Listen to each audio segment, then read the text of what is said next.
नमस्कार. जुईलीज किचनमध्ये तुमचं स्वागत आहे.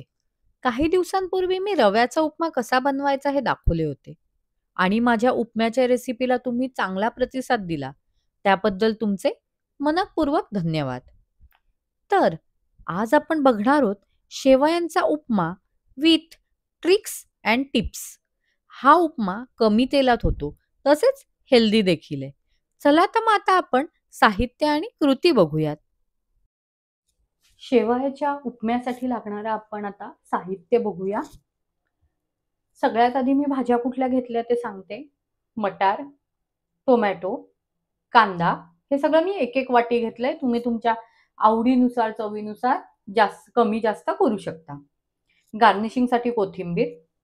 मोहरीसाठी लागणारं साहित्य म्हणजे सगळ्यात आधी तेल, हळद, मिरची, मोहरी आणि काजू घेतलेत मी, ऑप्शनल आहेत, आणि आपला कढीपत्ता. त्याच्यानंतर ह्या मी शेवया घेतल्यात, 2 वाटी शेवया घेतल्यात. माझ्या ह्या वाटीने मी मेजर केलेल्या आहेत त्या शेवया आणि ह्याच वाटीने मी पाणी मेजर केलेलं आहे. सो हे पाणी गरम करायचं आहे आणि त्याच्यानंतर तेल. आता आपण कृतीकडे वळूया. सगळ्यात आधी मी गॅस पेटवून घेणार आहे. बरं, ह्याच्याबद्दल एक सांगायचं आहे.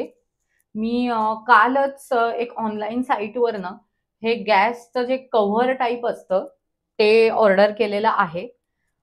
त्याने काय होतं, तर आपण जेव्हा हाय फ्लेमवर गॅस करतो तेव्हा ही जी फ्लेम आहे ती आपली इकडे-तिकडे जाते. त्यामुळे गॅस आपला जास्त वाया जातो आणि तो जास्त वाया जाऊ नये म्हणून हे कव्हर आहे. तसंच जर का तुमचं दूध उतू गेलं किंवा काही सांडलं तर डायरेक्ट ते गॅस तुमचा म्हणजे शेगडी तुमची खराब होत नाही. तर मला अजून 1-2 दिवसच झाले, त्यामुळे मी याचा रिव्ह्यू इतका तुम्हाला पटकन देऊ शकत नाहीये. अजून 1-2 रेसिपी नंतर मी याचा रिव्ह्यू देईन. याचा कुठलंही पेड प्रमोशन नाहीये. तर मी हा नॉनस्टिक कढई ठेवते आणि सगळ्यात आधी मी ह्या ज्या शेवया आहेत आपल्या, त्या थोड्याशा भाजून घेणार आहे. त्या पण ऑप्शनल आहेत. शेवया भाजून घेणं हे ऑप्शनल आहे. आणि अजून एक या कव्हरचा उपयोग झाला म्हणजे बऱ्याच वेळा आपली जी भांडी असतात ती ऑड इव्हन वगैरे असतात. त्याने काय होतं, कढई किंवा जे काही आपलं भांडं आहे ते गॅसवर शेगडीवर प्रॉपर बसत नाही. मग ते कलंडायला लागतं. तर ह्या ह्याच्यात हे बघा किती छान बसलंय कव्हरवर. अदरवाईज हे ना असं कलंडायचं, मग दरवेळेस हात धरून किंवा असंच करावं लागतं. म्हणून पण मग मी हे मागवलेलं आहे. अगदी थोड्याशा भाजून घेणार आहे मी या, म्हणजे की थोड्याशा गरम होतील एवढ्यात. ह्याला काही आपल्याला ब्राऊन वगैरे करायचे नाहीये आणि हा पण ऑप्शनल आहेत.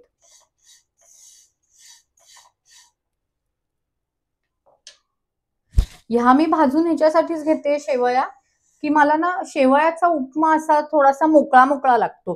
तो असा गजगोळा किंवा घट्ट झालेला मला आवडत नाही, म्हणून मी या भाजून घेते. ऍक्च्युली हे मी स्वतःहून केलेलं एक्सपेरिमेंट आहे. पूर्वी मी जेव्हा ह्याचा उपमा करायची तेव्हा तो असा गजगोळा व्हायचा, की तुम्ही कितीही पाणी कमी घाला तरी तो गजगोळा आणि घट्ट व्हायचा. तर मी एक दिवस अशाच शेवया भाजून बघितल्या. म्हटलं जसं रवा भाजतो आपण जेव्हा उपमा करतो रव्याचा किंवा सांजा करतो तेव्हा आपण रवा भाजून घेतो, तसं म्हटलं शेवया भाजून घेऊया. तर खरंच त्या दिवशी त्या शेवया ज्या आहेत त्या माझ्या मोकळ्या झाल्या शेवयाचा उपमा. त्यापासून मग मी या शेवया थोड्याशा गरम करून घेते.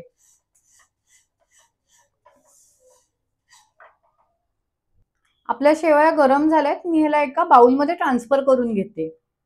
शेवया मी एका बाउलमध्ये ट्रान्सफर करून घेतल्यात आणि मीन व्हाईल मी आपलं पाणी जे आहे ते गरम करत ठेवणार आहे. सध्या मी 1 ग्लास पाणी घेतलंय. नंतर जसं जसं लागेल तसं मी गरम करून घेणार आहे पाणी. मी केटलमध्ये पाणी गरम करत ठेवलंय. तोपर्यंत आपण ह्याच्यात घालू तेल. साधारण 2 टेबलस्पून मी तेल घेतलंय. कुठलंही तुम्ही कुकिंग ऑइल जे तुमचं डेलीला तुम्ही वापरता ते घेऊ शकता. आणि तेल मी छान गरम करून घेणार आहे. फ्लेम आहे ती मी स्लोच ठेवले. मी मीडियम बर्नर वापरते आहे. तेल तापलंय आपलं. आता मी मोहरी घालणार आहे. मोहरी किंवा जिरं हे तुम्ही तुमच्या आवडीनुसार घेऊ शकता. मला मोहरी आवडते म्हणून मी मोहरी घेतलेली आहे.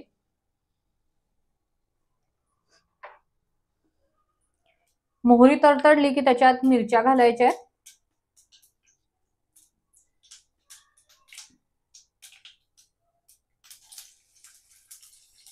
मिरच्या घातल्यानंतर त्याच्यात कढीपत्ता घालायचा आहे.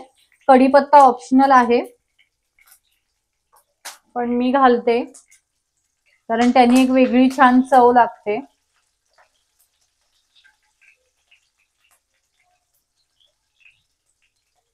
आता ह्याच्यानंतर मी घालणार आहे कांदा.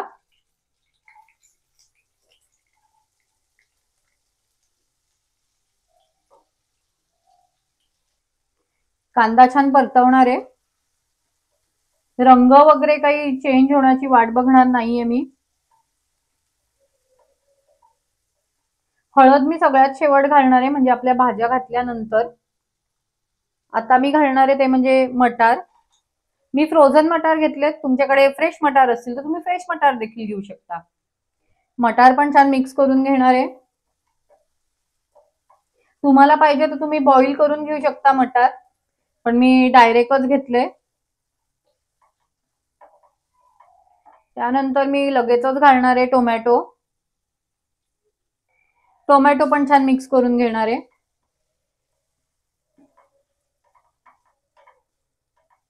आणि टोमॅटो घातल्यावर मी 1 मिनिट या भाज्या अशाच ठेवणार आहे म्हणजे टोमॅटो छान त्याचा पल्प आणि साल वेगळं होईल. तुम्हाला जर का तसं आवडत नसेल तर तुम्ही ह्याच स्टेपला हळद घालू शकता. मी 1 मिनिट थांबणार आहे. सॉरी मी इथे मीठ सांगायची विसरलेली आहे. तर आता मी मीठ घेणार आहे आणि थोडस ह्याच्यात घालणार आहे म्हणजे आपला टोमॅटो आहे तो पटकन शिजेल. आणि छान मिक्स करून घेणार आहे.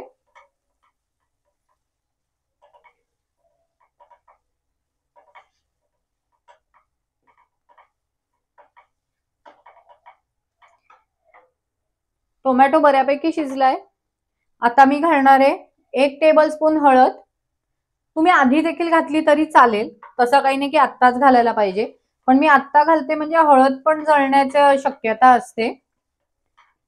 त्यामुळे मी सगळ्या भाज्या घातल्यानंतरच हळद घालते. आणि हळदीचा कच्चेपणा जाईपर्यंत मी याला छान मिक्स करून घेणार आहे. आता मी याच्यात घालणार आहे काजू. काजू ऑप्शनल आहेत. ऍक्च्युली ह्याच्यात तुम्हाला ज्या भाज्या हव्यात त्या तुम्ही घाला. असं काही नाहीये की ह्याच पर्टिक्युलर भाज्या घातल्या पाहिजेत. अगदी श्रावणगेवडा म्हणजे फरसबी पासून ते अगदी फ्लॉवर कोबी पर्यंत वगैरे पण तुम्ही घालू शकता त्याच्यात भाज्या. तर मी काजू थोडेसे ह्याच्यावर परतवणार आहे.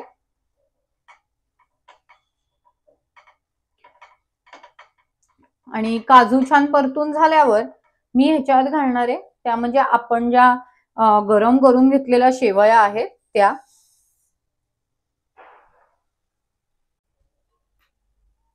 आणि या शेवया आता मी छान मिक्स करून घेणार आहे आणि परतवून घेणार आहे.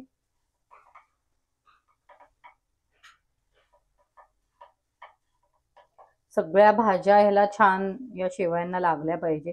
शेवयांचा जो ओरिजिनल कलर आहे व्हाईट कलर तो दिसायला नको. त्या छान हळदीत येल्लो येल्लो झाल्या पाहिजेत तोपर्यंत मी याला छान मिक्स करून घेणार आहे. पण मीनवाईल शेवया तुटणार पण नाहीत याची देखील काळजी घेणार आहे. अतिशय हलक्या हाताने याला मिक्स करा.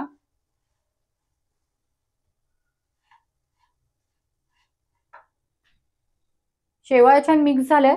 मी ह्याच्यात घालणार आहे आता चवीनुसार मीठ. आणि थोडीशी जी आपण गार्निशिंगसाठी कोथिंबीर घेतली आहे ती मी अगदी थोडी घालणार आहे. त्याने चव छान येते. ऑप्शनल आहे. असं काही नाही की आत्ताच तुम्ही कोथिंबीर घातली पाहिजे. आणि हे पुन्हा एकदा छान मिक्स करून घेणार आहे. अगदी झटपट बनतो हा उपमा. ब्रेकफास्ट साठी अतिशय उत्तम ऑप्शन आहे. कधी कधी आपल्याला रात्रीच्या जेवणाला किंवा डिनरला कंटाळा येतो की काय तेच तेच रोजचं वरण भात भाजी पोळी खायचे. तर हा पण एक देखील पौष्टिक आणि उत्तम ऑप्शन आहे हलका फुलका असा. उपमा म्हणा किंवा पोहे म्हणा यांसारखे जे पदार्थ आहेत ते नॉर्मली मी नॉनस्टिकच्या कढईत प्रेफर करते, कारण ते खाली लागत नाहीत तळाला, म्हणून मला नॉनस्टिकच्या कढईत मी खूप प्रेफर करते ते. आता आपण ह्याच्यात गरम केलेलं पाणी घालूया, गरजेनुसार घालूया, सगळं एकदम घालायचं नाहीये, थोडं थोडं घालत मिक्स करायचंय. जर का तुम्हाला मोकळ्या मोकळ्या शेवया हव्या असतील तर पूर्ण एक वाटी जे आपण पाणी घेतलं होतं ते घालायचं नाहीये, थोडा अंदाज घेत घेत घेत घालायचंय. अदरवाईज मी जसं तुम्हाला मागे म्हणली होती की गजगोळा होतो किंवा घट्ट होतात शेवया. थोडं थोडं घालून घेणार आहे मी, मला जसं आवश्यकता वाटते तशी पाण्याची. नॉर्मली एक वाटीत व्हायला पाहिजे, कारण उपम्याचं कसं असतं, एक वाटी जर का तुमचा उपमा असेल, म्हणजे सॉरी रवा असेल, तर त्याला तिप्पट पाणी लागतं. आणि त्याच्याच विरुद्ध शेवयाच्या उपम्यांचे 2 वाटी जर का तुमच्या शेवया असतील तर त्याला एकच वाटी पाणी लागतं. ते सुद्धा जर का तुम्हाला मोकळ्या मोकळ्या करायच्या असतील तर. अदरवाईज मग 2 ला 2 अशा रेशो तुम्ही यूज केला तरी चालेल, जर का तुम्हाला त्या मोकळ्या मोकळ्या नसतील पाहिजे तर. हे मी आता छान मिक्स करून घेणार आहे.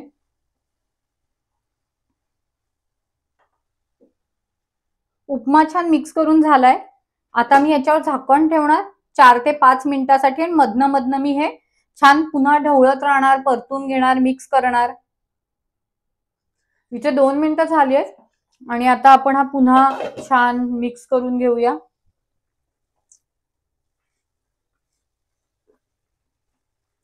तुम्ही ते बघू शकता मोकळा मोकळा झालाय, पण अजून तो शिजला नाहीये, थोडा कच्चा आहे. साधारण एक 4 ते 5 मिनिटं लागतात. मधनं मधनं मिक्स करायचं 2-2, 3-3 मिनिटांनी. आणि पुन्हा मी आता झाकण ठेवून देणार आहे. इथे आपला उपमा छान शिजलेला आहे, झाला आहे. मी आता याला सर्विंग बाउल मध्ये काढून घेते. इथे रेडी आहे आपला शेवयाचा उपमा. मी फक्त याला कोथिंबीरीने गार्निश करणार आहे. कोथिंबीर देखील ऑप्शनल आहे.